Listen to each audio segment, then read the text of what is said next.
Chers amis, bonsoir. Comme vous voyez, il y a à peine 6 heures, j'ai publié une vidéo qui s'appelle L'intelligence cachée. J'expliquais dans cette vidéo que la matière, l'énergie et la lumière sont reliées ensemble par des lois. Ce que l'être humain doit savoir, et dans l'esprit, dans notre esprit, mais moi-même, que l'énergie, les vibrations précèdent la matière, que la matière résulte par la condensation des vibrations énergétiques. Il est difficile pour nous d'imaginer cela. Quand je disais ce matin que lors de l'intronisation de Clovis comme premier roi des Français, il y a un fiole d'huile qui s'est matérialisé sur la tête de Clovis. Et c'est le petit flacon avec lequel on oint les rois de France à la cathédrale de Reims. Maintenant, suite à un mail d'un abonné, il ne veut pas qu'on l'appelle fan, mais abonné en Australie ou en Indonésie, quelque part dans cette partie du monde, vous allez voir comment je peux personnellement, qu'aucun autre médecin n'ose le faire, appliquer les lois, ces relations de la relativité, d'Einstein, de la physique, quoique c'est logique, en médecine pour aider et soulager. Où est le problème? C'est qu'il m'envoie, vous voyez, un électrocardiogramme avec des anomalies de la repolarisation. Vous savez, je l'avais expliqué dans mon livre, que l'électrocardiogramme n'est que le champ magnétique, que notre corps fonctionne à l'électricité et chaque organe a son propre champ. Vous trouvez tout ça détaillé, car un livre de plus de 600 pages, c'est un trésor de connaissances. Donc, je dois réduire cela. Hop.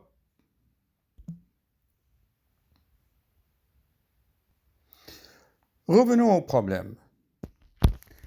Ces troubles de repolarisation du champ magnétique cardiaque sont fréquents chez les athlètes. Comme vous voyez, chez l'homme, les hommes d'origine afro-caribéenne, ils sont généralement bénins quand les anomalies sont mineures et disparaissent à l'effort après l'arrêt de l'entraînement. Ça, c'est une notion fondamentale. Si tu as des troubles à l'électrocardiogramme comme ça, il faut faire un test à l'effort et ça se normalise. Car en fait, c'est un problème complexe. Ce sont des tensions au niveau du ventricule gauche, du cœur, à l'intérieur, des tensions. Et quand tu fais du sport, il y a la chaleur et la vasodilatation et tout s'arrange. Alors maintenant, je vais vous donner un secret que beaucoup ne connaissent pas. Ce qu'il faut savoir, chers amis, c'est que à l'échocardiographie, si on fait une échographie du cœur, tous les cardiologues le font, on peut voir si le ventricule gauche est hypertrophié, épaissi, comme ici. Vous voyez, ça c'est la paroi. On voit comment il s'épaissit. Et ce qu'on fait, c'est on calcule.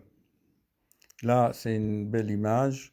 L'hypertrophie peut exister d'une façon, comme vous voyez, l'hypertrophie peut toucher un segment du cœur ou deux segments ou la paroi postérieure. Ça dépend. Ça peut être localisé ou généralisé. Mais en général, chez les sportifs, l'hypertrophie prend tout le ventricule d'une façon harmonieuse. Ce n'est pas par segment. Retenez que on peut calculer le poids du ventricule gauche. Il y a des logiciels sur l'échographie, sur l'échographe. Tout ça dépend de la géométrie, du volume, de la densité. Si tu as un volume, si tu as la densité du muscle, eh bien, tu peux calculer la masse. Voilà, pour ceux qui ont un bac scientifique. Alors maintenant, revenons à notre équation. Quel rapport avec ça? Donc, à l'électrocardiogramme, voyez, à l'électrocardiogramme, vous voyez bien, c'est un champ magnétique, donc immatériel. Eh bien, les modifications pathologiques se déroulent d'abord dans le champ magnétique, dans les vibrations énergétiques de l'organe, avant d'arriver au stade visuel échographique, MAS ou l'IRM, qui peut donner aussi les mêmes images. Donc, ce qu'il faut savoir pour ceux qui sont anxieux, qui se posent des questions,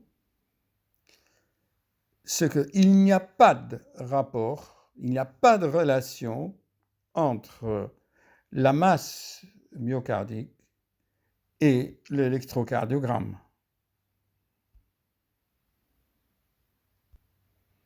Donc, vous voyez, ça c'est l'électrocardiogramme qui est le champ magnétique et ça c'est les images de l'échographie.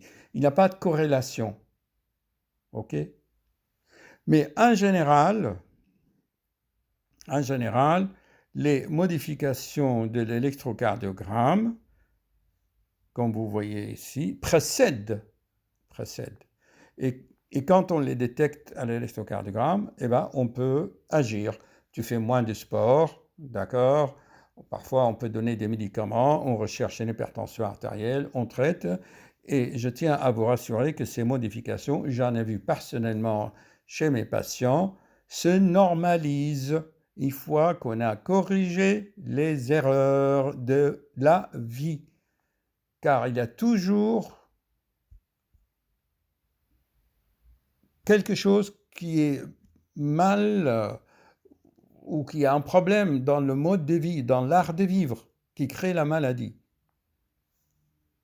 C'est expliqué ici. Voilà. J'espère avoir été très clair. Je résume. Il n'y a pas de corrélation entre les images à l'électrocardiogramme, qui est le champ magnétique du cœur, et la masse à l'échocardiographie. Quoique, c'est un peu paradoxal, car plus il y a de la masse, plus le champ magnétique est fort, parce qu'il est engendré par le ventricule gauche. Vous comprenez? Mais comme il y a les tensions, on appelle ça les strains, sur la paroi ventriculaire gauche, donc c'est quelque chose de dynamique. Est-ce que je suis clair?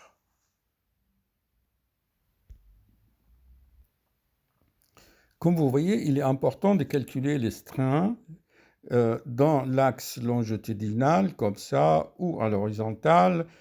Vous savez, quand quelqu'un qui n'a pas fait de la biologie, des mathématiques, des sciences basiques, et il veut comprendre des notions comme ça va engendrer de l'angoisse dans son esprit. C'est anxiogène, d'accord? C'est anxiogène.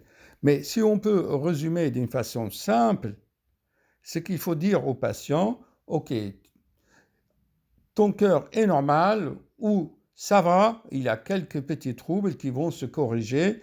Ce qu'il faut dire au patient ou ce que le patient veut savoir, est-ce que je dois prendre un traitement, oui ou non, combien de temps, à vie ou pendant 6 mois, ou le temps que ces anomalies se corrigent, ou le temps que les choses changent. Mais si tu vas peiner à comprendre les strains Et les mesures à l'échographie, tu vas devenir dingue. Il faut 15 ans d'études pour faire cela. Je répète ça aux patients. Soyez pratique. N'allez pas pinailler. Même des médecins ne peuvent pas comprendre cela. Un généraliste doit faire encore des études de cardiologie pour comprendre toutes ces notions que je viens d'expliquer. Enfin, c'est pour ça aussi j'ai écrit des livres, pour vous vulgariser, pour vous expliquer l'essentiel à retenir quand vous allez voir un cardiologue ou un médecin. Les gens, souvent, quand ils viennent me voir, certains, pas tous, ils veulent devenir cardiologues. Mais ce n'est pas possible. Il y en a une tout à l'heure, elle m'a envoyé un mail, et ça fait plusieurs fois, elle insiste, pourquoi est-ce que mes artères se bouchent? Est-ce que c'est le cholestérol? Est-ce que j'ai fait ça? Est-ce que je n'ai pas fait ça? Est-ce que j'ai fait les hormones? Elle essaie de lancer dans des discours de délire.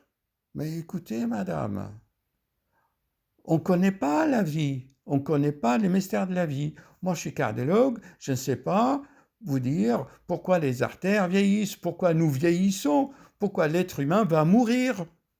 Tu veux que je t'explique pourquoi l'être humain va mourir alors? Il naît, il grandit, il meurt. Non, elle veut comprendre.